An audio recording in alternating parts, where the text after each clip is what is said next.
예, 이제 1부에 이어서 2부 시작하겠습니다. 이제 캐나다도 전통적으로 유학 후 이민이라는 프로그램을 많이 이런저런 업체들에서 많이 선전을 하는데, 여기도 사실은 아까 호주하고 비슷한 현상이 일어나요.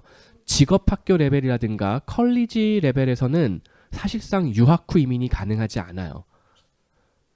그 예전에 이제 CEC라는 제도가 있었는데, 원래부터도 그게 잘 가능하지가 않았는데, CEC라는 제도가 이제 캐네디안 익스피리언스 뭐 클래스던가 그게 약자인데, 캐나다에서 컬리지를 다니고 졸업한 후에 1년 취업을 하면은 영주권을 주겠다 뭐 이런 뜻이거든요. 근데 문제는 옛날에는 그냥 아무 업체나 가가지고 1년 경력을 쌓으면은 영주권 연결이 됐는데, 최근에는 이제 익스프레스 엔트리 플러스 LMIA라는 제도가 생겼어요. 이제 LMIA라는 제도가 이제 골 때리는데, 이 조건이 굉장히 까다로워요. 현지인 직원을 몇 명 이상 뭐 10명이든가 고용을 해야 되고, 그 주의 실업률이 6% 미만이어야 되고, 뭐 조건이 뭐 이거저거 막 있어요. 즉 웬만한 고용주들이 해당이 안 돼요. LMI 통과가 안 돼요. 즉 캐나다에서 경력 1년을 쌓을 수 있는 고용주가 예전에 100곳이 있었다면은 지금 뭐 한두 곳 될랑말랑 이런 상황이 돼버린 거예요. 그러니까는 캐나다에서 뭐 무슨 뭐 어디 나야가라에 있는 무슨 컬리지를 졸업하고 뭐 쉽게 영주권을 받는다, 다 뻥이란 얘기예요. 대신에 좀 레벨이 높은 공부를 하면은 가능하다. 온타리오주하고 이제 BC주가 지금 이런 법이 아직까지는 살아있어요. 익스프레스 엔트리를 비껴가면서. 익스프레스 엔트리 없이 주정부의 노미네이션만 가지고 영주권 신청을 할 수가 있어요. 아직까지는. 앞으로 어떻게 될지는 저도 몰라요. 입학할 때는 대개 대학원, 그 캐나다 입학 조건이 대개 IELTS 최소 6.0에서 6.5. 시골 대학일수록 반드시 그러는 건 아닌데, 약간 좀 인기가 없는 대학일수록 좀 입학 조건이 좀 아무래도 낮은 편이고, 아주 뭐 흔히 얘기하는 뭐 명문대, 뭐 인기가 많은 대학들은 점수를 조금 더 요구해요. 그리고 이제 되게 내신이 좋아야 돼요. 근데 이제 내신이 여기 약간 트릭이 있는데, 대부분의 한국 대학 졸업생들은 이변이 없는 한 3.0을 받거든요. 학점이 요새 거의 인플레이기 때문에 취업 잘하라고 학교에서 학점을 잘 준단 말이에요. 저는 대학 졸업할 때 2.5가 안 됐는데, 그래도 대학원을 갔어요, 해외에서. 그게 왜 가능하냐면은, 제가 2.5가 안 됐는데 100분율 환산 점수로 따지니까 80.1인가가 나오더라고요. 신기하게도.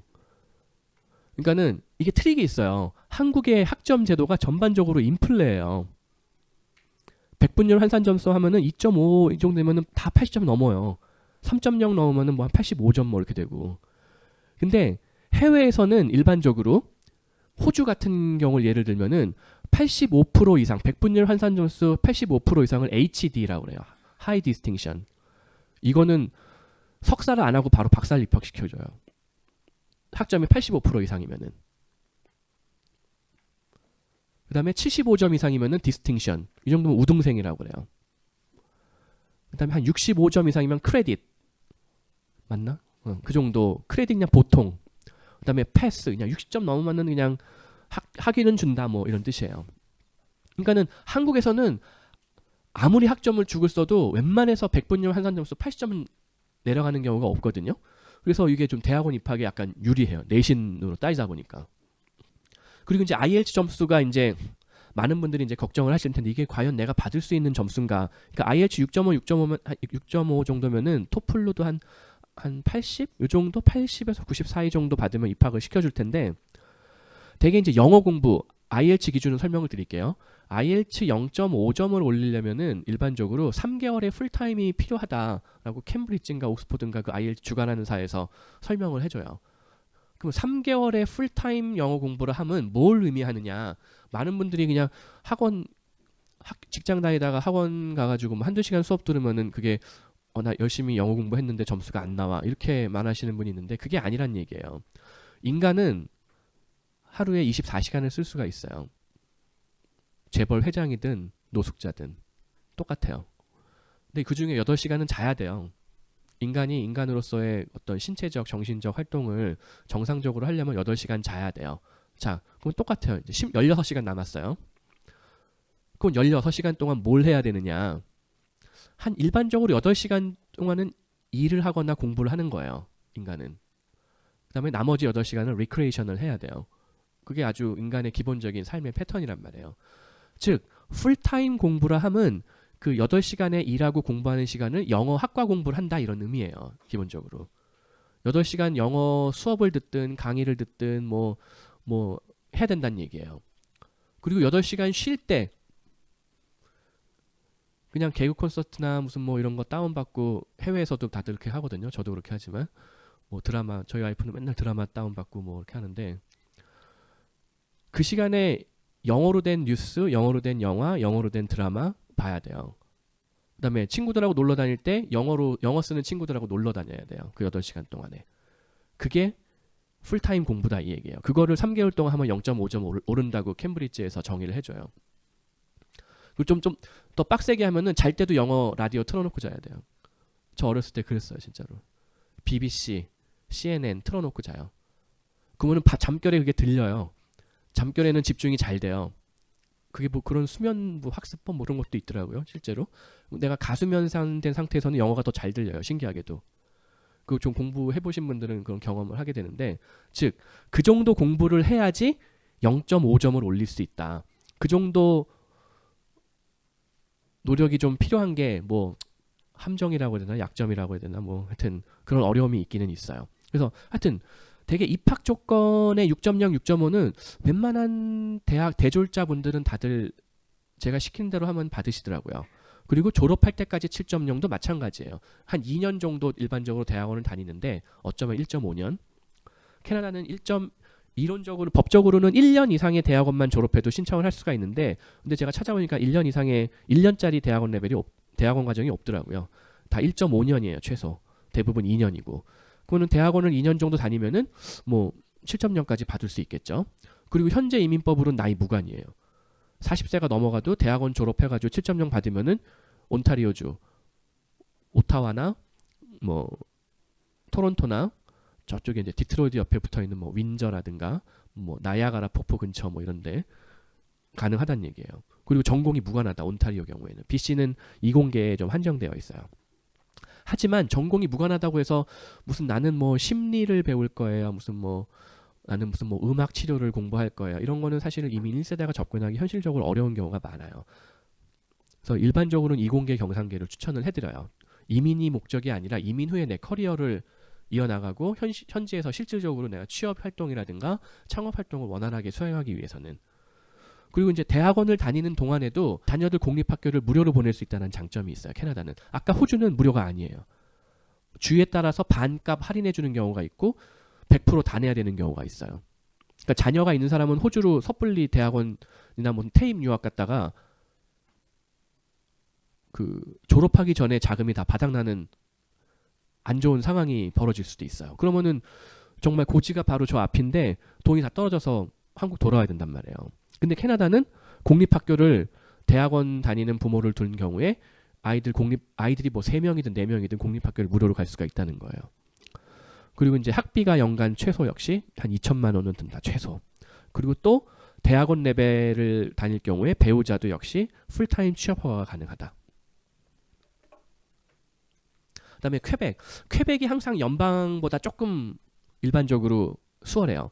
유일하게 직업학교 레벨로 지금 현재 그 유학 후 이민이 가능한 취업 여부와 무관하게 영주권을 받을 수 있다 이 얘기예요. 직업학교만 한 3년 졸업하고 아니면 2년 졸업하고 불어 비투를 만들든가. 그래서 근데 단점은 그러니까 직업학교를 하면 뭐 여러 가지 학교들이 있는데 뭐 그냥 무슨 학교든 2년 3년 다니면 되게 되어 있어요. 전공 무관하게.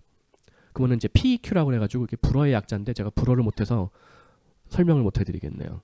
근데 하여튼 불어 B2를 받는 게 전제 조건이에요. 근데 여기도 트릭이 있어요. 항상 법에는 그 그레이 에어리아라고 해가지고 법이 한국 같은 경우에도 법, 시행령, 시행규칙 뭐 이런 게 있는데 법이 아주 상세하게 나와 있지 않은 경우들이 많아요. 자, 불어 B2를 어디까지 인정을 해주는 거냐. 불어 시험이 여러 가지가 있어요. 뭐 떼세프라든가 델프라든가 뭐 이런 어학 공부 해보신 적이 있는지 모르겠는데 그런 시험들을 통과해서 B2를 받는 방법이 있고 그냥 학원을 열심히 죽어라 다니면은 한 1년 몇 개월 다니면은 그 수료증을 줘요. 근데 그 수료증을 B2로 인정을 해주는 거예요. 실제로는 실력이 안 되는데 아직까지는 지금 퀘벡에 이게 통용이 돼요. 나중에 이민법이 어떻게 바뀔지 모르겠지만 역시 직업학교만 부모가 다녀도 아이들 공립학교 다 공짜예요. 그다음에 직업학교만 다녀도 부인이 직업학교 다니고 남편분이 일을 하겠다 해서 돈을 벌어오겠다 가능해요. 풀타임 취업허가 가능해요. 그리고 학비가 비교적 더 저렴하죠. 대학이나 대학원보다 직업학교니까. 연간 1,000에서 한 1,500만 원 정도면은 다닐 수가 있어요. 제일 어려운 점은 원칙은 불어 B2가 전제 조건이다. 하지만 현재까지는 시험 통과가 아닌 그냥 어학원 수료만으로도 B2를 인정해주고 있다. 그리고 불어로 수업하는 직업학교는 B2를 안 내도 돼요. 불어로 수업하는 직업학교를 졸업했으니까 불어를 당연히 잘한다고 전제를 깔고 가는 거죠. 행정적으로. 그래서 캐나다 같은 경우에 이게 조금 유리한 편이에요. 그리고 이제 유럽 지역이 있는데 사실은 전통적으로 한국인의 이민은 되게 이제 미국, 호주, 캐나다, 뉴질랜드 뭐 이런 영어권을 많이 이제 했는데 사실은 문제는 호주, 캐나다 너무 어려워졌어요. 어학 조건이 사실 까다롭잖아요. 7.0, 뭐 6.0 이게 어떤 사람은 쉽다고 하지만 어떤 사람들한테는 아예 불가능한 점수인 경우도 있거든요. 근데 유럽 지역 같은 경우에는 어학 조건이 굉장히 좀 적어요. 대신에 취업을 해야 된다는 조건이 조금 까다로운 편이에요. 근데 이제 그걸 피해갈 수 있는 방법들이 존재한다는 거죠. 그리고 또 유럽의 장점이 뭐가 있냐면은 학비가 무료예요. 믿기지 않겠지만 유학생도 학비를 한 푼도 안 내고 대학이나 대학원을 다닐 수 있는 경우들이 있어요. 그 중에 대표적인 국가가 독일, 노르웨이, 뭐 핀란드, 오스트리아, 프랑스, 스위스, 벨기에, 룩셈부르크 등등등. 학비가 아예 무료인 국가들도 있고 뭐 1년에 한 500만 원? 뭐 이 정도 내는 것도 있고 뭐 프랑스도 사실상 무료인데 뭐 한 800유로인가? 뭐 이 정도 내요. 한 100만 원? 이 정도? 그리고 프랑스나 이런 나라에도 그러니까 프랑스어로만 수업을 하는 게 아니라 영어로 수업하는 대학원들이 존재해요. 그러니까 아까 같이 막 독일 뭐 프랑스 호주나 캐나다 이런 걸 준비하고 있었는데 뭐 마음이 바뀌었다. 그럼 독일이나 프랑스로 가도 된다는 얘기예요. 대학이나 대학원을. 그리고 나는 애초에 영어를 못한다. 그래서 처음부터 어학을 시작해야 된다. 이런 분들이 있거든요. 근데 문제는 영어는 해외에서 어학연수를 시작하면은 1년에 1,000만 원 들어요. 학원을 다니려면은. 그러니까는 돈이 많이 들잖아요. 프랑스 100만 원인가 그래요. 대학 부설 어학원 1년 학비 100만 원 정도 되고 독일 한 3,400만 원 돼요. VHS라고 해서 독일어는 이제 폭스호chschul라는 거의 약자인데 폭스바겐 할 때 폭스가 뭐 people, 시민 이런 뜻이잖아요. 그러니까 뭐 시민학교 이런 데에 있는 그 독일어 어학 과정이 한 3,400만 원 해요. 근데 베를린이나 뭐 드레스덴, 뭐 라입지 이런 동독 지역은 한 달에 한 150유로 학비가 그거밖에 안 돼요. 그다음에 뭐 프랑크푸르트 이런 도시, 뭐 미닉 이런 데는 민셴 뭐 이런 데는 뭐 250유로까지 뭐 200유로 요 정도 하기도 하고요. 근데 그걸 호주나 캐나다의 영어 연수하고만 비교해도 훨씬 저렴하거든요. 사실은 우리가 언제부터 그 영어만 외국어로 치는 문화가 생겼는데 한 80년대 그 유학 자유화가 이루어지기 전까지만 해도 공부를 잘하는데 돈이 없으면 되게 프랑스나 독일로 유학을 많이 갔었어요. 옛날 교수님들 보면은 그쪽 출신 분들이 많으세요. 그 유학 자유화라는 게 왜냐면 옛날에는 유학도 허가를 받고 갔어요. 여기 젊으신 분들은 그걸 잘 무슨 말인지 이해가 안 될 텐데 옛날에는 유학 간다고 독일 가가지고 망명 신청하면은 영주권을 쉽게 받던 시절이 있었어요. 80년대만 해도. 왜냐면 80년대 독일에서 어떤 일이 있었냐면은 80년대 초반에 그 광주 민주화 항쟁을 다큐멘터리로 독일에서 대대적으로 보도한 적이 있었어요. 독일 시민은 다 알아요. 한국에서 왔다고 그러면 다 그 얘기해요. 옛날 사람들은. 그러니까는 그 당시에 독일에서 유학하는 사람들은 졸지에 난민이 돼버렸어요. 다. 한국 가면 다 저렇게 된다고. 그래서 그냥 다 망명 신청하면 영주권을 그냥 쉽게 줬어요. 그런 시절이 있었어요. 뭐 프랑스 유학생, 뭐 독일 유학생 다 마찬가지예요. 미국도 일부 그래요. 호주도 그랬었고. 80년대 해외 유학하던 분들. 실제로 그런 사례들이 제가 각국의 웬만한 그런 판례들을 읽어보는데 실제 있어요. 그런 받아들여진 사례가. 꽤 많아요. 그 UN 웅크라고 해가지고 그 UN 난민 거기 보면은 실제 국가별로 난민 인정된 사람들 숫자가 쭉 나오거든요. 캐나다에서 매년 한 몇백 명씩 받아요. 실제로 한국 사람이. 호주도 몇십 명씩 받고. 누가 했는지는 디테일하게는 안 나오지만 숫자는 나와요. 망명 비자 신청한 사람들이 승인된 게 믿기지 않지만 통계가 보여줍니다. 그러니까 독일이나 프랑스 아예 나는 아예 영어를 아예 못하니까 아예 어학연수를 독일어 프랑스어부터 해가지고 하겠다. 그러니까 독일 같은 경우에는 전 가족을 그냥 지금 무비자로 당장 내일 비행기에 피켓이 있다. 그 전 가족이 그냥 집 정리하고 야밤도주해서 독일에 비행기 딱 타고 내려가지고 무비자 3개월 있을 수 있거든요. 그 안에 VHS 등록하고 거주화가 학생 거주화가 신청하면은 전 가족이 받을 수가 있어요. 이게 사실은 디테일하게 하면은 뭐 어학 비자, 어학 준비 아니 진학 비자, 정식 학생 비자가 있는데 그 학업 계획서를 어떻게 제출하냐에 따라서 정식 학생 비자를 전 가족이 받을 수가 있어요. 그러면은 남편이 아니 부인이 뭐 어학 연수를 하는 동안 남편이 풀타임 취업 가능하고 아이들 공립학교 공짜 뭐 각종 이런저런 혜택 사실은 그 킨더겔트라고 해서 양육비도 주는 데도 있고 안 주는 데도 있고 그래요. 주정부에서. 그거 1년에 1인당 한 2,500유로 되는데 학생 거주화를 받은 사람은 킨더겔 그 자녀는 못 받게 되어 있는데 문제는 부인이 학생 거주학을 받으면 남편은 다른 이상한 거주학을 받게 되거든요. 동반자. 그러니까는 그 배우자가 신청하면 킨더겔트가 나오는 경우가 있어요. 그냥 유학생인데. 그리고 프랑스는 이런 얘기하면 또 사람들이 거짓말한다고 그러는데 대학을 다니잖아요. 대학원을 유학생이 임대비를 지원해줘요. 그냥 유학생인데 프랑스에 무슨 뭐 세금 한 푼 내본 적이 없는데 그게 뭐 많지는 않아요. 한 200유로 되든가 뭐 한 달에. 근데 그게 굉장히 도움이 돼요. 그러니까는 정말 캐나다하고 호주는 사실은 유학생을 약간 봉으로 보는 시각이 존재해요. 그 교육을 영미권은 이미 교육을 비즈니스로 인식하는 문화가 정착이 되어 있어요. 같은 EU 국가에서도 영국 아일랜드는 대학이 무료가 아니에요. 학비 굉장히 비싸요. 근데 비영어권 국가들은 아직도 교육을 공공재로 인식하는 문화가 남아있다는 거죠. 그리고 이제 이 방법의 가장 큰 맹점은 대학원을 졸업했는데 취업을 못할 수가 있잖아요. 인간적으로. 왜냐면 이게 복불복이 아무래도 존재하면 이공계는 취업을 잘해요. 대체로. 특히 전산과 출신은 거의 취업을 해요. 독일어를 못해도 지금 베를린이나 드레스덴이나 이쪽에 그 벤처붐이 굉장히 불었는데 그 벤처 회사들에서 아예 내부 커뮤니케이션 영어로 하는 회사들이 꽤 많아요. 독일인이 소수예요. 오히려 동유럽이라든가 뭐 인도나 중국에서 온 엔지니어들이 다 있고 그 사내에서 영어로 이야기하자 이게 그냥 공식적으로.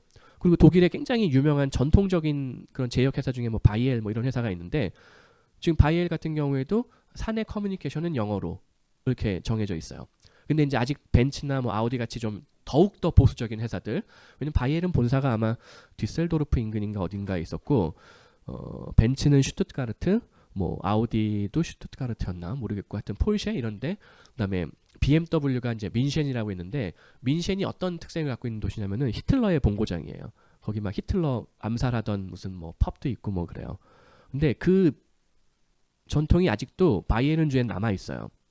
전통이라고 해야 되나? 이걸 뭐라 해야 되나? 약간 외국인을 배척하는 함부르크 가서 신청하면은 쉽게 나오는 영주권이나 무슨 뭐 비자가 똑같은 법인데 연방법을 똑같이 적용을 하는데 민셴 가가지고 신청하면은 아주 그 애를 먹여요. 그 창구에 앉아 있는 직원이 누가 걸리냐 약간 복불복 뭐 이런 게 좀 있어요. 그래서 아무튼 문제는 뭐 대학원을 졸업을 했는데 취업을 최악의 경우 못했다. 그럼 아까 그 기법을 쓰면 돼요. 고용주를 내가 만들면 돼요. 법인을 하나 설립하면 돼요. 이제 독일 같은 경우에 이제 GmbH라고 그래가지고 제가 독일어를 잘 못해가지고 GmbH가 뭐가 약자인지 모르겠는데 영어로는 Limited Liability Company의 약자예요. 영어로 치면은 유한회사 흔히 얘기하는. 독일은 사실은 법인 설립 조건이 굉장히 까다로워요. 25,000유로 이상의 자본금이 필요해요. 근데 그 돈은 근데 법인 설립이라는 게 되게 이제 어렵게 생각할 수가 있는데 그 자본금이 없어지는 게 아니란 말이에요. 자본금 5천만 원짜리 회사에서 내가 연봉 5천만 원 받으면은 그냥 1년 동안 그 자본금 내가 다 까먹으면 되는 거예요. 물론 거기서 원천 징수하고 뭐 4대 보험 내야겠지만 독일은 그게 좀 세요. 한국보다. 소득세 내고 내 돈으로 소득세 내고 뭐 연금 4대 보험 내고 하면은 그걸 한 2년 유지하면은 대학원 졸업하고 현지에서 경력 2년 유지하면 영주권 전환이 돼요. 그리고 대학원을 졸업하면 일단 임시 취업 비자를 먼저 줘요. 독일 같은 경우에. 한 1년에서 한 2년 정도 줘요. 그 안에 취업이 되면은 뭐 굳이 내가 뭐 사업체를 내가 스스로 설립하고 자시고 할 필요가 없고, 그렇지 않을 경우에는 하다 했는데 안 됐다. 그러면 그때 뭐 사업체를 하나 설립하는 방법으로 할 수가 있어요. 근데 이제 사업체도 대주주와 대표이사가 동일하면 자영업자로 분류가 돼서 조금 불리하고, 대주주는 그러니까 내가 다른 사람에게 투자하는 식으로 하는 방법이 조금 더 유리해요, 사실은. 그래서 이런 식으로 그 시너지를 주면은 프랑스에도 이게 가능해요. 프랑스 같은 경우에는 대학원을 졸업한 사람이 현지에서 최저임금의 1.5배의 연봉을 받으면서 경력을 2년 이상 유지하면은 영주권을 거치지 않고 시민권을 받을 수 있어요. 이걸 대부분 사람들이 몰라요. 프랑스에서 유학 뭐 10년 했어요, 8년 했어요 하는 분들도 몰라요. 영주권을 거치지 않고 프랑스에서 대학원 2년 다니고 경력 2년 만들면 돼요. 그러면은 프랑스에서 최저임금의 1.5배면 얼마냐? 2,000유로가 안 돼요. 프랑스 최저임금이 굉장히 낮아요, 생각보다. 근데 이것도 트릭이 있어요. 대신에 법인 부담금이 커요. 나라마다 최저임금이 주요 복지 선진국 중에서도 뭐 호주는 최저임금이 더 높고 캐나다는 좀 작고 뭐 프랑스는 최저임금이 생각보다 엄청 낮고 뭐 이렇거든요. 근데 그게 보이는 거하고 안 보이는 게 차이가 있기 때문에 그래요. 왜냐? 한국에서도 그 의료보험 내면은 내가 내는 부분이 있고 법인이 내는 부분이 있어요. 근데 내가 연봉에 법인이 내는 부분을 연봉에 포함시키지 않잖아요. 근데 프랑스가 그거예요. 그거에 속으면 안 돼요. 프랑스에서는 그 최저임금의 1.5배가 2,000유로도 안 되는데 월급이 웬만해서 고용주가 채용을 안 하려고 그래요. 왜냐? 최저임금의 1.5배가 1,800유로인가 뭐 그밖에 안 되는데, 한국 돈으로 뭐 200 몇십만 원밖에 안 되는데, 문제는 법인 부담까지 다 합치면 한 2,900유로인가 돼요. 3,000유로가 조금 못 돼요. 그러니까 엄청난 거예요. 그러니까 고용, 왜 프랑스가 유독 프랑스 유학생들이 제일 취업 안 된다고 그러거든요. 왜 안 되느냐? 사람 하나 잘못 뽑으면은 회사가 아주 그냥 엄청 독박을 쓰는 그런 구조가 되어 있어요. 근데 덴마크 같은 경우가 예를 들어서 최저임금이 굉장히 높아요. 거의 한 10몇 유로 해서 한국 돈은 2만 원이 넘어요. 근데 덴마크는 법인 부담금이 우리가 흔히 얘기하는 연봉에서 한 2%인가 밖에 안 돼요. 한국보다 작아요. 즉 인플로이가 대부분의 세금과 보험료를 부담하는 거예요. 그러니까는 훨씬 부담률도 더 크게 보여요. 착시 효과 거의 한 50% 가까이. 그러니까 많은 사람들이 뭐 야 북유럽은 세금이 비싸서 그래. 한국도 사실은 국민연금 꽤 많이 내요. 4.5% 법인이 나 몰래 내주고 있어요, 내 거. 그러니까 4대 보험을 안 들어주려고 그러죠, 법인들이. 근데 덴마크는 그걸 전부 다 개인이 다 내게 되어 있어요. 그러니까 그 대신 연봉이 많은 거고. 그러니까 결국 착시 효과로 인해서 덴마크가 더 연봉이 최저임금이 높으니까 더 좋은 나라 아니야? 꼭 그렇지는 않다는 거예요. 그다음에 여기서 또 하나 이제 설명드리고 싶은 거는 이런 게 있어요.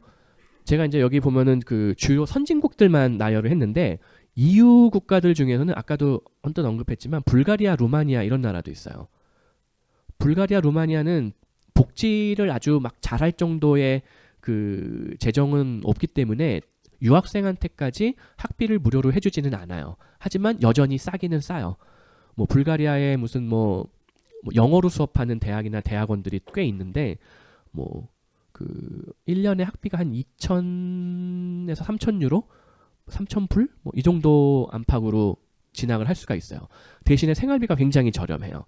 그리고 그런 나라에서 버티고 5년을 버틴 다음에 EU 롱텀 레지던트 퍼밋 뭐 이런 게 있어요. 이게 영주권인데 그 이제 또 가끔 이제 카더라 통신 중에 이런 게 있어요. 유럽은 영주권 제도가 없다. 호주와 캐나다와 다르다. 그래서 이민이 불가능하다. 이런 뻘소리가 많이 들리는데, 호주나 캐나다의 영주권은 언뜻 보면 영주권을 영원히 거주할 수 있는 권리라고 많은 분들이 착각을 하는데, 실제로 그 비자를 받아보면 5년짜리 비자예요.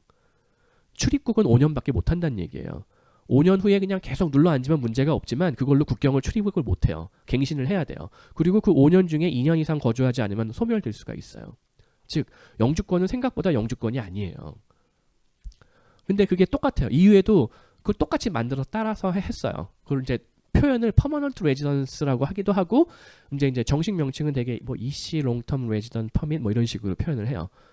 즉 불가리아에서 아주 저렴한 생활비로 5년 버티고 영주권을 받으면은 어떤 현상이 일어나냐? 스웨덴이나 독일로 가서 살 수가 있어요. 그리고 이제 이거는 조금 돈을 더 필요로 하는 방법들인데 사실은 그 수도권의 일반적인 그 중산층이라고 하면 보통 서민들의 일반 자산 선태가 그 통계에 의하면 한 2, 3억 원 정도 되세요. 직장 생활 뭐 한 10년 정도 하신 가정들 아니면 지금 뭐 한 3, 40대 가장들이 일반적으로 뭐 사회생활을 정말 한국에서 나름 성공적으로 했다 이런 분들이면은 되게 자산이 한 3억 정도 안팎 정도 되는데 사실은 사업체를 설립을 통한 이민 이게 사업 이민이 아니라 아까 말씀드렸던 그런 취업 이민 방법이 가능하다는 거예요. 법인과 고용인은 별개의 법적인 주체이기 때문에 내 돈 들여서 내가 투자한 돈을 즉 내가 삼성전자 주식을 샀다고 해가지고 내가 삼성의 오너는 아니잖아요. 그래서 이게 아까 불가리아 같은 경우에 5년 버텨야 된다고 그랬는데 한 1억 정도면은 5년 동안 생활비가 나와요. 남아요. 뭐 이런저런 뭐 변호사 비용 이런 비용 다 합치고도 거기 불가리아 같은 경우에 그 대학교 기숙사에 보면 한 달 기숙사비가 뭐 한 100유로 뭐 이렇거든요.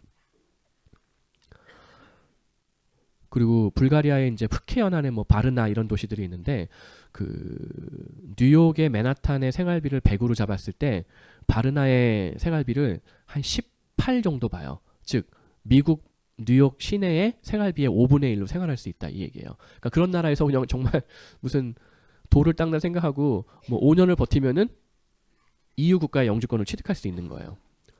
이런 식으로 사업체를 그냥 뭐 나쁘게 얘기하면 페이퍼 컴퍼니를 그냥 대충 설립해 놓은 상태에서도 그리고 이제 요게 조금 유리한 국가가 독일이에요. 현재 독일이 EU의 거의 중심 국가가 돼버렸는데 대부분의 EU 국가 가입 조건이 뭐냐면은 이민법을 EU에서 권고하는 사항에 맞춰라 이런 내용이 있어요. EU의 권고 사항이 뭐냐? 영주권을 남발하지 말고 5년 이상 거주한 사람에게만 영주권을 주자. 이게 EU의 권고 사항이에요, 사실은. 근데 독일은 반칙을 써요.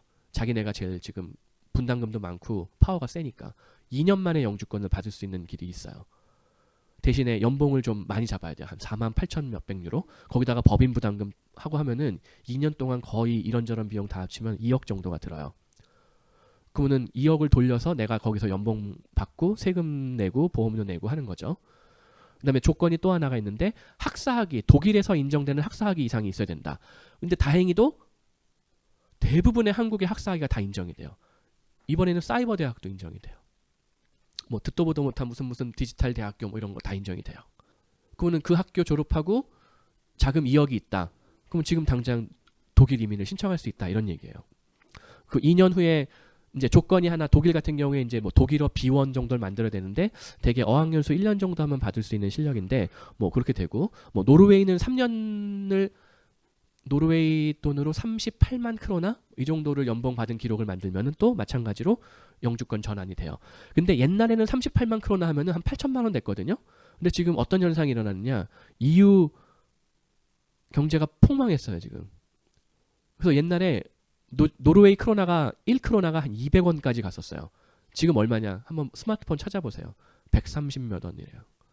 즉 38만 크로나가 5천 몇백만 원 정도밖에 안 돼. 물론 5천 몇백만 원이 사실은 한국의 기준을 보면은 야 연봉 5천만 사람이 어디 있냐 뭐 이렇게 얘기하겠지만 사실은 내 돈을 3년 동안 5천만 원씩 연봉을 돌리면 된다는 얘기예요. 내가 얻은 회사에 내가 투자를 했어요. 그리고 그 회사에 취업을 해가지고 연봉을 5천만 원씩 받아요. 그걸 3년 유지해요.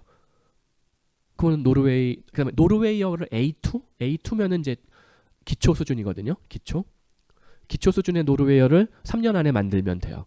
그러면은 노르웨이 영주권을 받을 수 있다는 얘기예요. 믿기지 않지만 이런 얘기 해주면 대부분 사람들이 야 그러면 다 노르웨이 이민 가지 왜 안 가냐? 다 모르니까 못 가는 거죠. 뭐. 그리고 노르웨이가 재미가 없어요. 사실 또 막상 가봐야 노르웨이는 모든 술 판매가 국가 지정 샵에서만 해야 돼요. 거의 뭐 공산당이죠. 그러니까 비싸요. 맥주값 무슨 뭐 이런 게 맥주가 4.4도 이상의 맥주는 허가를 받은 그 국가 상점에서만 팔 수가 있는 거예요. 그러니까는 노르웨이 슈퍼마켓에서는 막 0.5도짜리 맥주 뭐 이런 것만 팔고 근데 대부분 맥주가 4.5도 이상이거든요. 5도 뭐 6도 뭐 이렇거든요. 그러니까는 맥주 먹으려면은 되게 비싸게 내고 먹어야 돼. 와인도 비싸게 먹어야 되고. 근데 반면에 독일에 뭐 이제 이마트 같은 데 이런 데를 가 보면은 한국으로 치면 이마트 같은 곳. 한쪽 그 복도 에일 섹션이 한쪽은 맥주가 전 세계 맥주가 쫙 있어요. 그러니까 술 좋아하는 분들은 가면은 안 나오려고 그래요. 가끔 이제 누구랑 이렇게 여행 가가지고 슈퍼마켓을 같이 가면은 야 이거 봐 여기 맥주가 전 세계 맥주가 다 있어. 뭐 맥주가 사실은 뭐 페일 에일부터 해가지고 뭐 라거부터 뭐 여러 가지 뭐 흑맥주 그다음에 정통 독일식 맥주 막 쌉싸람 그걸 먹다 보면 이제 한국에선 나는 여태까지 속았구나. 나는 정말 재미없는 삶을 살았구나 깨닫게 되는 거죠. 와인도 이제 독일은 전통적으로 좀 더 북쪽에 있기 때문에 이제 밑에서 나는 와인이 안 나고 이제 리즐링 계열의 와인들이 많이 나는데 이제 레이트 하베스트 리즐링이라고 그래가지고 좀 단단한 뭐 아이스 와인 같은 거 뭐 그런 게 있어요. 뭐 한 10유로도 안 해요 한 병에. 한국 들어오면 한 5만 원, 6만 원 할 건데 엄청 맛있어요. 그러니까는 뭐 하다 그 얘기 나왔는지 모르겠는데 그러니까 노르웨이 같은 나라는 생각보다 아까 뭐 어렵지가 않은데 근데 막상 가보면은 그렇게 뭐 삶이 재밌진 않을 수도 있다. 왜냐 또 유럽에서도 가장 외져 있어요 노르웨이가.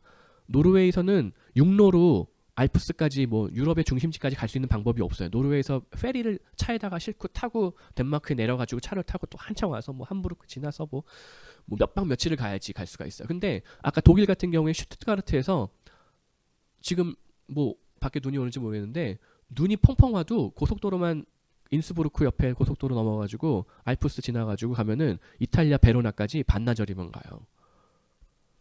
그거는 그 알프스 지나가면 한겨울에도 그 위에는 막 눈보라가 쳐가지고 막 차가 거북이 같이 가는데 언덕만 딱 넘어가서 스키장 몇 개 지나가고 이렇게 하면은 갑자기 더워요.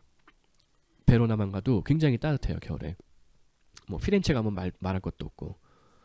그러니까는 삶의 라이프 스타일이 다르다는 거예요. 노르웨이 사람들의 일반적인 꿈은 자기 나라에서 은퇴해가지고 푸켓이나 발리 가서 사는 거예요. 아니면은 뭐 남프랑스나 스페인 가서. 그러니까 스페인이 경제적으로 거품이 생겼던 이유가 그런 북유럽이나 독일의 중산층들이 이쪽의 부동산들을 막 엄청 사들였어요. EU 통합 이후에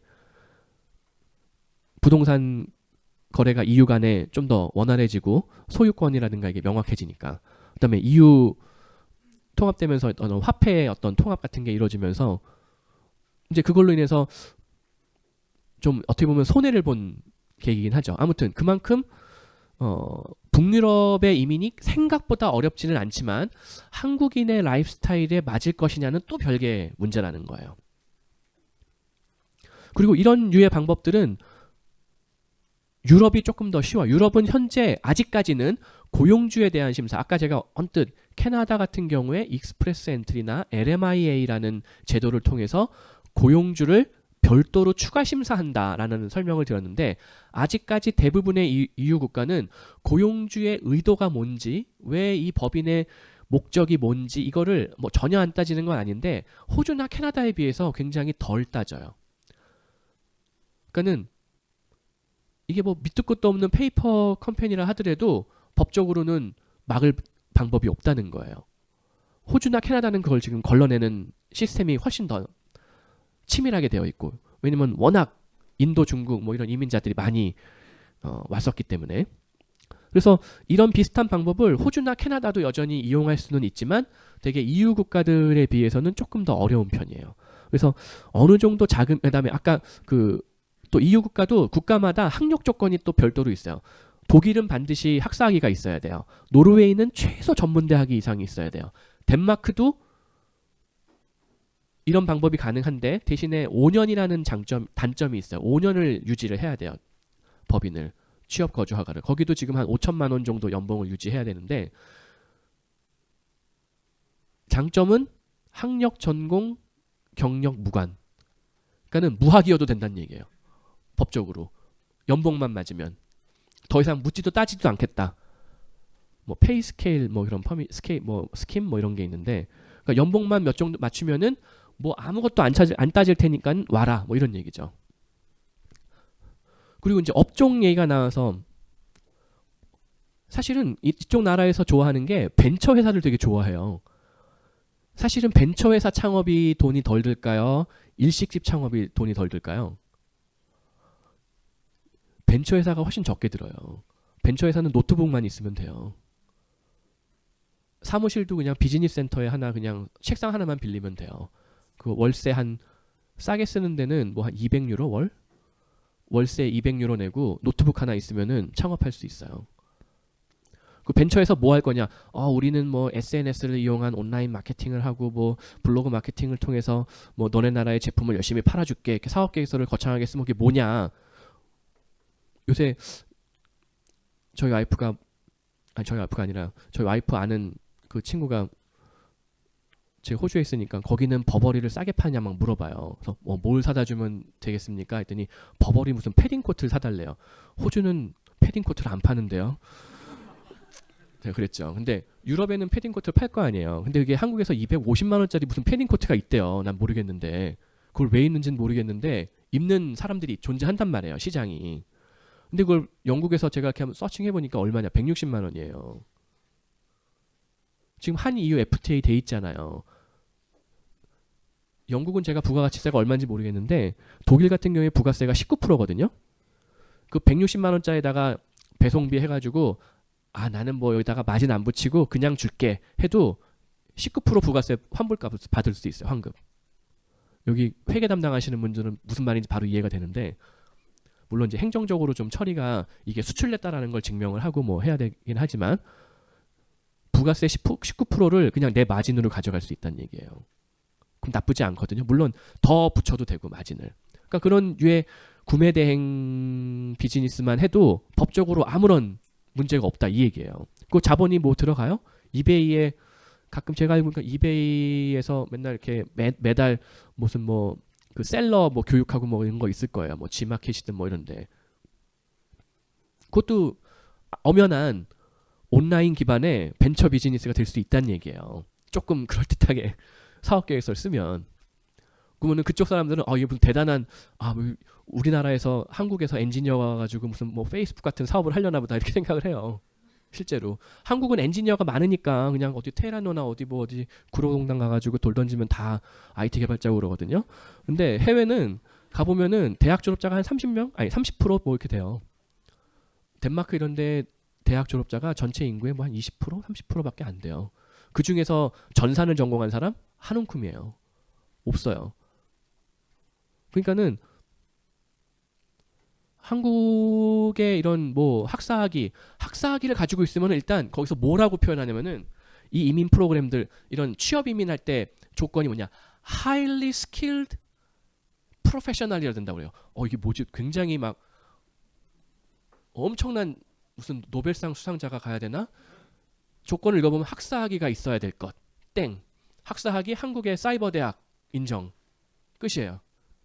믿기지 않지만.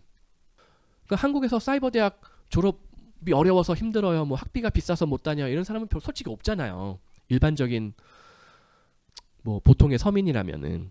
그러니까는 생각보다 그 요구하는 수준이 한국인 기준으로는 맞추기가 쉽다는 거예요. 그리고 이제 사업체 설립이 별게 아니다. 다 이게 페이퍼 절차예요.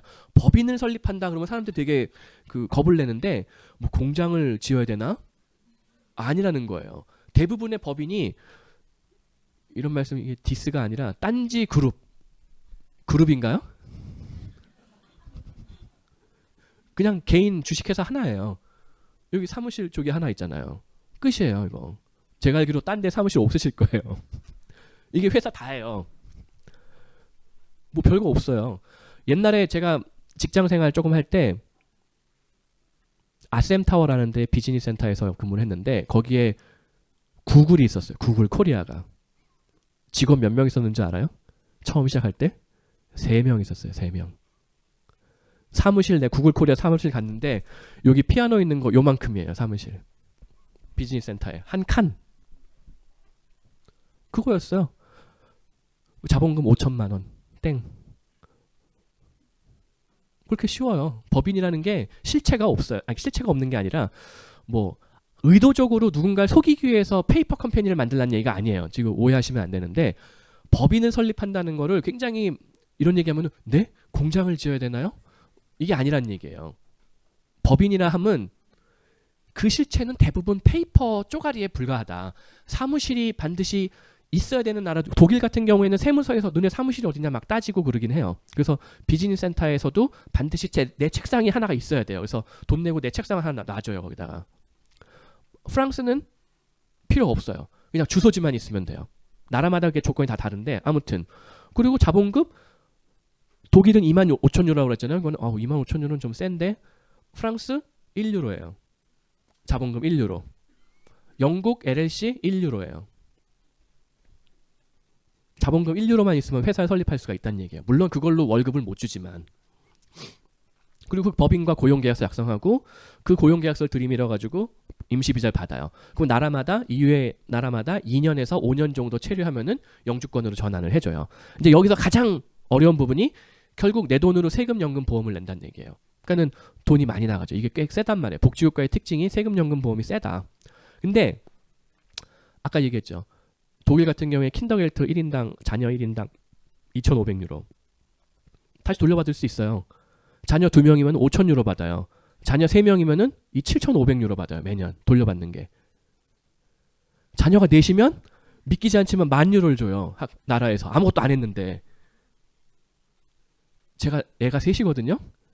이런 얘기하면 사람들이 또 거짓말한다고 그럴까봐 제 말을 잘 안 하는데 호주 정부에서 1년에 저 애 셋 있다고 한 2,000몇만 원 받아요. 얼마 전에 우리 와이프가 애를 낳았는데 나이가 많아요. 우리 와이프가 40이 넘었는데 도저히 제왕절개를 하지 않으면 출산이 불가능하다고 그래가지고 세됐다. 이거 돈 엄청 나오는 거 아닌가. 저도 사실은 호주 영주권 시민권 딴지 엄청 오래됐지만은 병원에서 뭐 입원을 한다든가 뭐 이렇게 큰 병원에 가본 적이 없었거든요.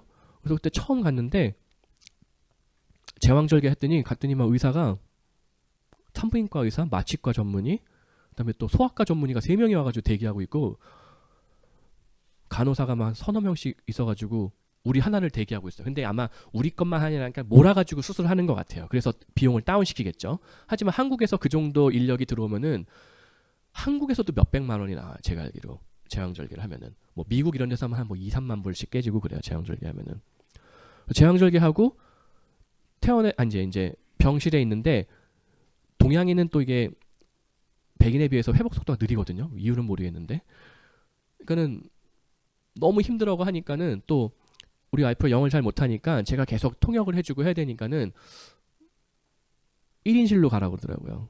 독실로 그냥 바꿔줘서 또 세댔구나.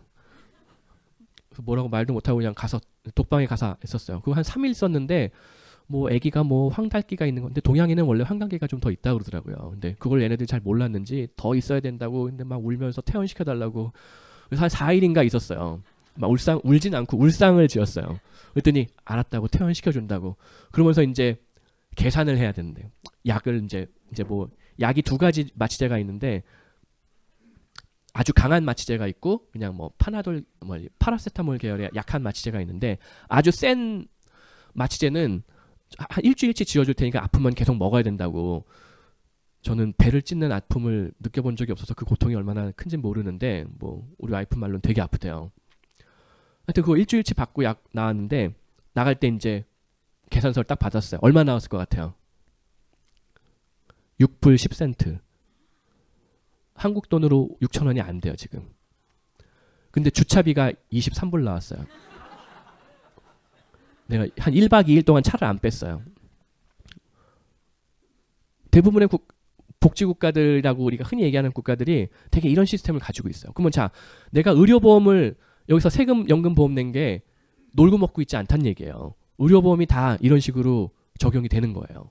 그다음에 이 중에 상당 부분이 굉장히 큰 부분이 국민연금 부분이에요. 이게 한국보다 더 커서 한 10몇 프로, 20% 가까이 돼요. 내가 낸 세금, 그러니까 연봉의 한 그 정도를 연금으로 계속 내야 돼요. 이게 약간 돌려막기인데 거기도 내가 지금 낸 돈은 이제 늙은 사람들이 쓰겠죠. 그 이후에 젊은 애들이 내는 걸 내가 다시 가질 텐데, 즉 내가 내는 세금, 연금, 보험이 하나 허투루 쓰이는 게 없다는 거예요. 그다음에 실업보험을 또 많이 내게 되어 있어요. 보험료 중에 상당 부분 차지하는 게. 그럼 독일 같은 경우에 2년 후에 영주권 받았어요. 그러면 내가 더 이상 내가 투자한 회사 억지로 돌릴 이유가 있나요? 퇴사하면 되잖아요. 그럼 퇴사하면은 어떤 현상이 벌어나냐? 실업자가 되잖아요. 직전 연봉의 67%를 실업수당으로 보전해줘요. 최소 1년간. 노르웨이 87%. 제가 거짓말하는 것 같죠? 그거를 노르웨이는 1년 반 해줘요. 덴마크도 비슷하게. 믿기지 않지만.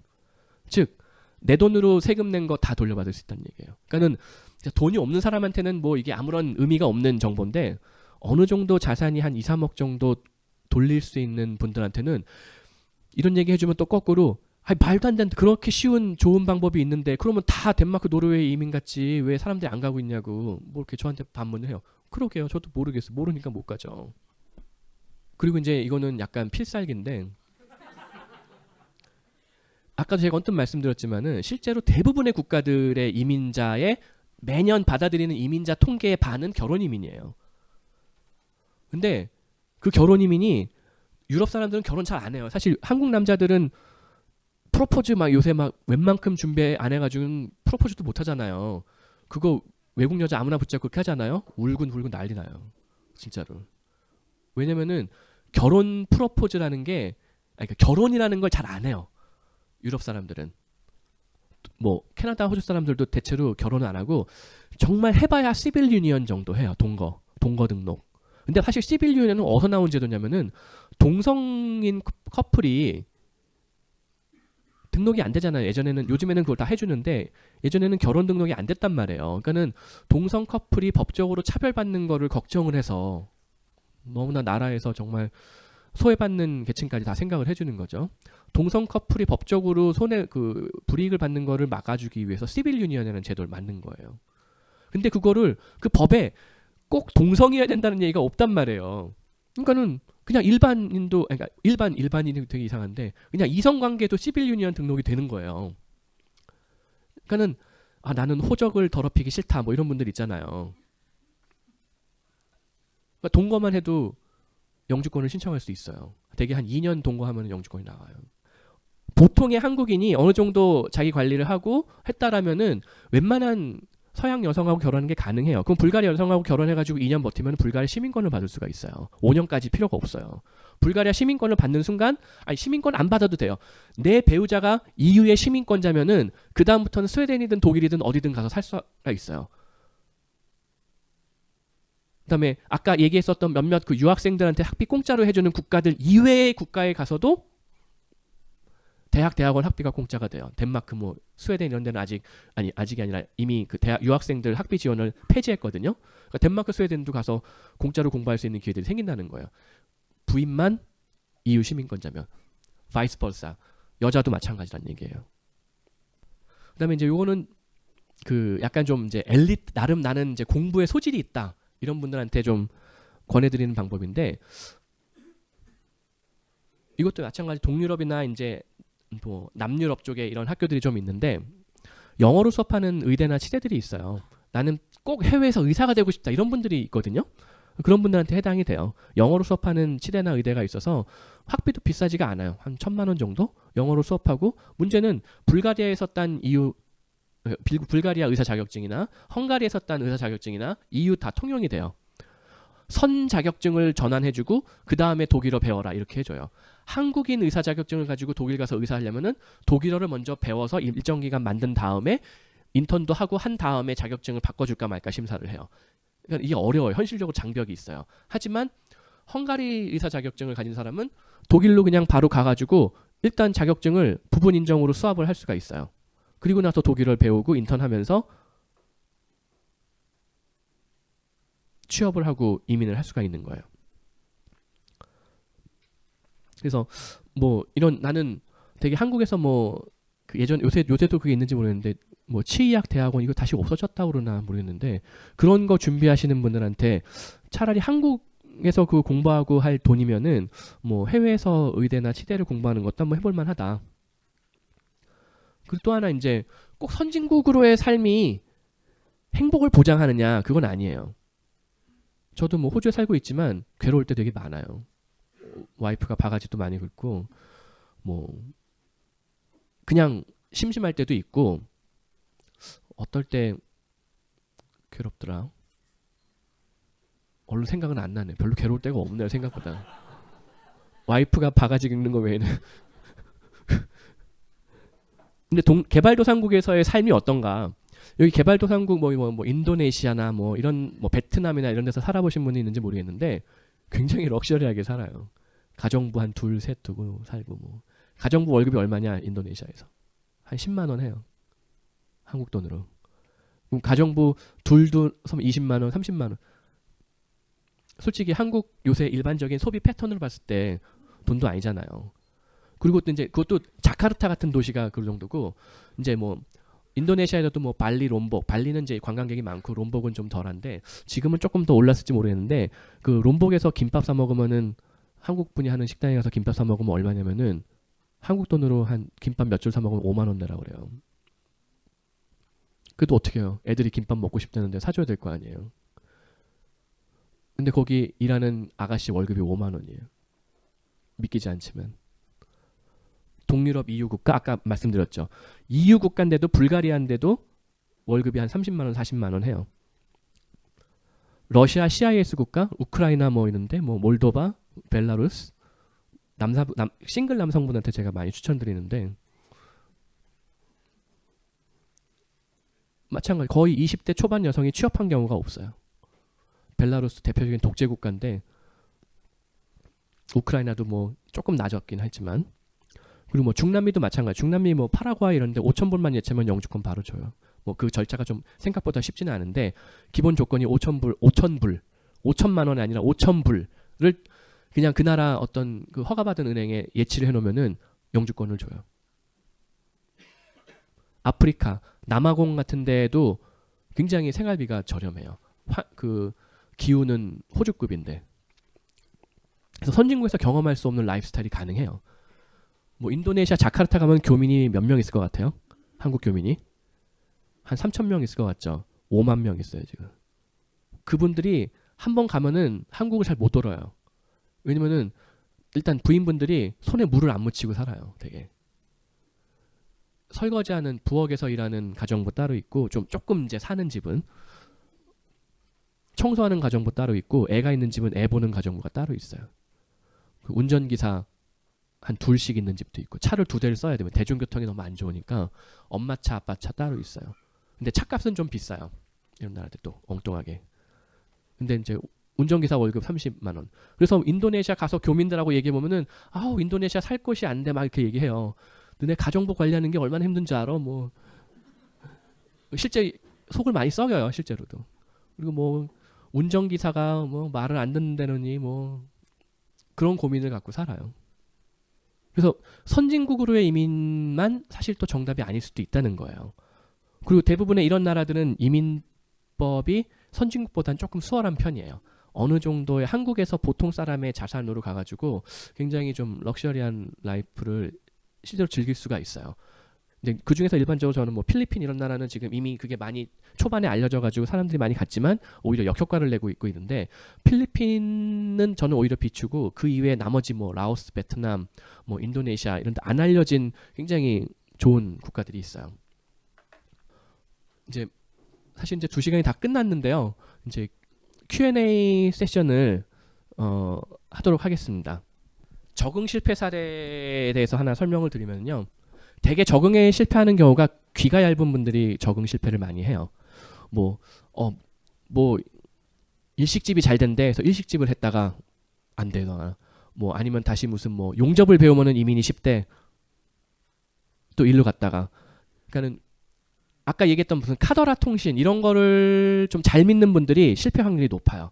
그다음에 인종차별, 이거 굉장히 중요한 포인트인데, 사실은 대놓고 인종차별을 당하는 경우는 극히 드물어요. 문화적 차이로 인한 오해는 굉장히 많이 생겨요. 무슨 얘기가 있냐면은, 대부분의 서양 국가에서는 그 모든 질서에 순서가 있어요. 어떤 가치관의 순서. 여자, 아이, 그다음에 남자, 아니 노인, 남자.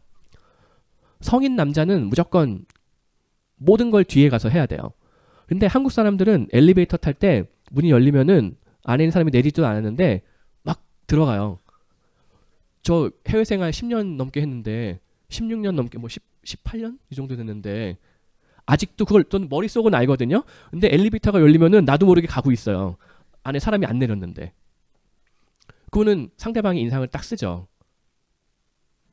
백인 남자들은 절대 그렇지 않아요. 백인 남자들이 되게 한국 여자를 잘 꼬시거든요. 근데 그게 이유가 단순히 뭐 유전적으로 신체적으로 더 뭐 잘생기고 그게 아니라 기본적으로 매너가 배어 있어요. 아이들과 그 여자들을 이렇게 돌봐주는, 그냥 어렸을 때부터 그냥 그게 생활화되어 있어요. 근데 한국인들은 그게 안 돼 있단 말이에요. 모든 습관이. 그리고 제가 처음 호주 갔을 때 백인한테 처음 막 욕 비슷하게 먹은 적이 있었는데 한국에서는 버스가 오면은 빨리 타려고 어떻게 내려가잖아요. 단을 이 뭐라 그러지 이거를 이 도로 인도에서 차도 내려가잖아요. 버스가 와요. 나도 모르게 차도 내려갔죠. 버스 운전사가 버스를 그냥 막 정말 영화에서 나오듯이 끽 세우더니 시동을 끄고 내려요. 근데 나한테 막 욕은 못 하는데 딱 보니까 동양이니까 욕은 못 하겠고 막 뭐래 죽으려고 환장했냐고. 왜냐면은 거기는 저상 버스라고 그래가지고 이 턱을 여기다 맞추는 버스 운전사 시험 기본이 여기 맞추는 거예요. 여기에 딱 닿게 해야 돼요. 그리고 버스가 올라갔다 내려갔다 막 그래요. 그러니까는 자기 와서 버스 안에 뛰어드니까. 그리고 이런 적도 있어요. 이제 차선을 버스랑 저랑 달리고 있었는데 저는 그냥 내가 앞에 있었으니까 내가 먼저 가려고 그랬는데 버스가 자꾸 끼어들려고 그러는 거예요. 나쁜 놈이. 이거 인종차별하나? 내가 운전하는 걸 알았나? 근데 하여튼 내가 먼저 갔어요. 그러고 나서 이제 뭐 정지했는데 버스 운전사는 나한테 뭐라고 얘기 안 하는데 저기 뒤에 있었던 트럭 운전자 아저씨가 막 씩씩거리면서 오는 거예요. 막 오더니 나를 딱 보니까 욕을 하려고 그러다가 동양이니까 차마 욕을 못하고 막 뭐라 하는데 버스 왜 양보 안 하냐고. 근데 버스 뒤에 보니까 나중에 보니까 뭐 기브웨이인가 하게 돼 있어요. 영어를 못해가지고 기버웨이인지 기브웨이인지 하고 버스 그 운전면허 시험할 때 그걸 봐야 되는데 제가 제대로 안 봤던 거죠. 머리수만 모든 버스를 대중교통수단에게 무조건 모든 차는 양보를 하게 되어 있는 거예요. 그 도로교통법에. 당연한 아마 한국 도로교통법에도 그렇게 되어 있을지 모르겠어요. 모든 대중교통에 그러니까 버스에 양보를 하게 되어 있었는데 그건 저를 안 지킨 거죠. 그러니까는 뒤에 있었던 트럭 아저씨가 열받아가지고 내려가지고 저한테 뭐라 그래요. 그게 인종차별일까요? 얼마 전인가 그 진중권 씨가 독일 가서 인종차별 당한 얘기하면서 라이스 프레서라고 누가 그랬다고 그런 얘기를 했어요. 지하철에서 문이 딱 열렸는데 다짜고짜 그 사람이 나한테 라이스 프레서라고 뭐 이런 쌀 먹는 놈 뭐 이렇게 욕을 했대요. 근데 제가 그 상황을 뭐 본 건 아니에요. 그냥 추측을 해보면은 아무 이유 없이 욕을 하진 않았을 거라는 거예요. 자, 지하철 문이 열리면 어떻게 되죠? 다 내린 다음에 노인이고 뭐고 다 내린 다음에 젊은 남성은 나중에 타야 돼요. 다른 사람 다 탔나 보고. 그게 그냥 일반적인 서양의 매너예요.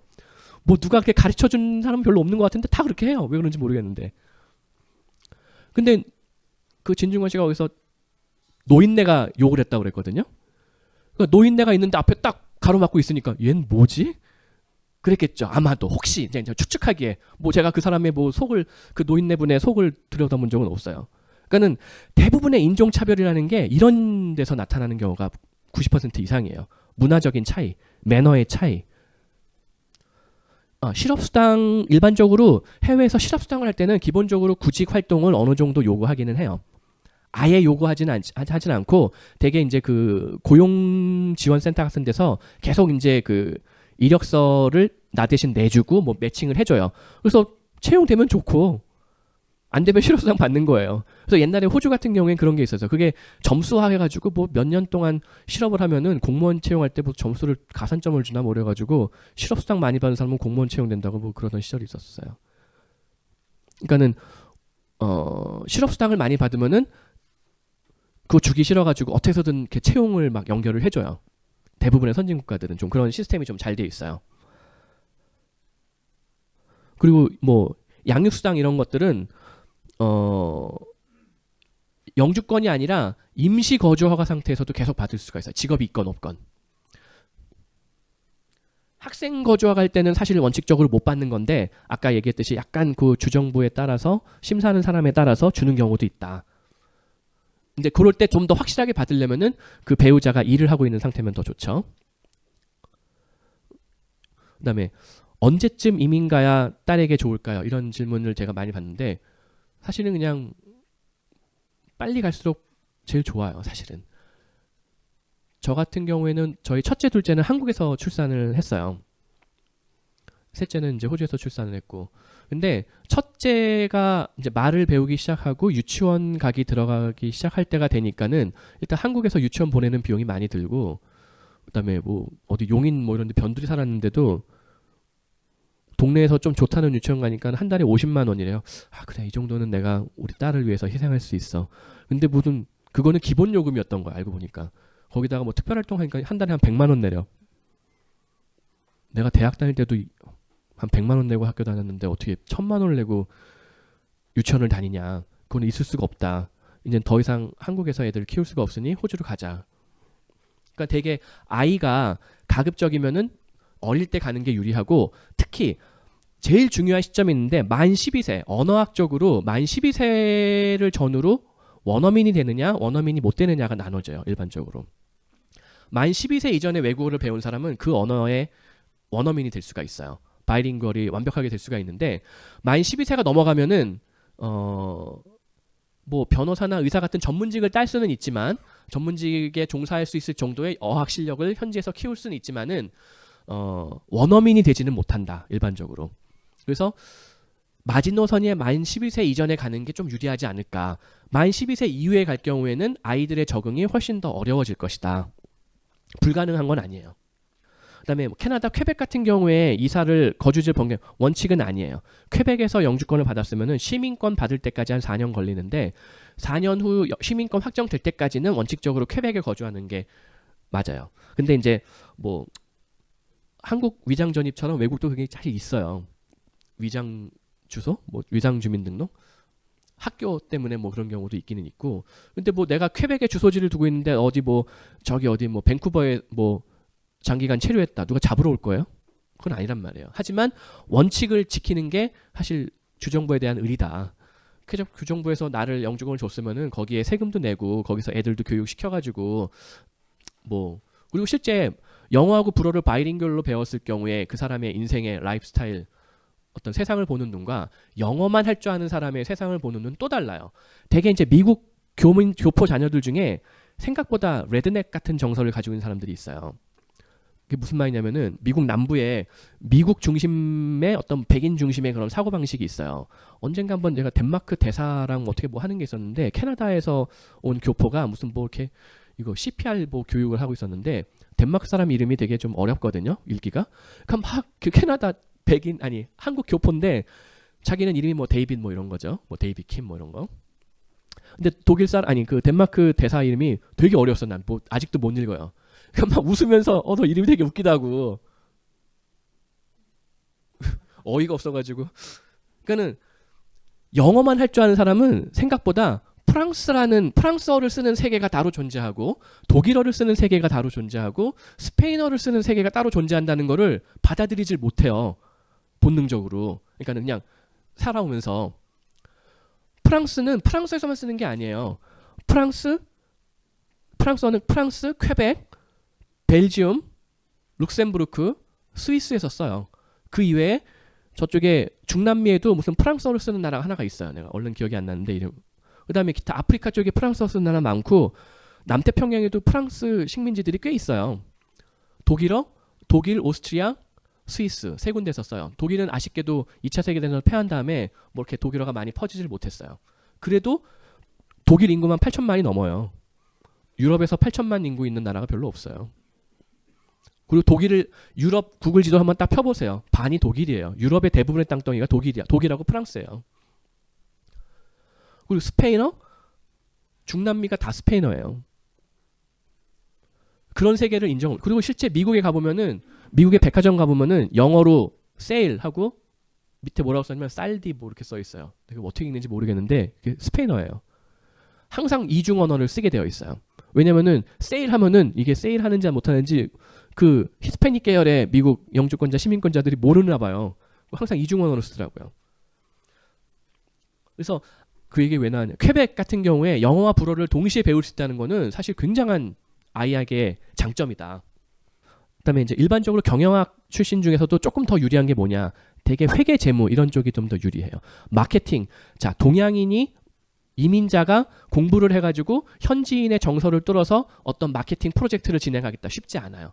하지만 뭐 경영정보 시스템, 회계, 재무, 숫자로 승부 보는 거, 몸으로 때우는 거 뭐 이런 직종들은 조금 더 접근이 쉬워요. 대개 이민 1세대들이 현지에서 중산층 이상의 삶은 사람들의 그 특색을 보면은 대개 이공계 출신이라거나 경상계 중에서도 회계, 재무, 경영정보 시스템 뭔가 좀 약간 테크니컬한 지식이 필요한 이런 분들이 더 그 취업을 좀 잘하시는 편이세요. 그래서 이런 쪽을 좀 파는 게 좀 유리해요.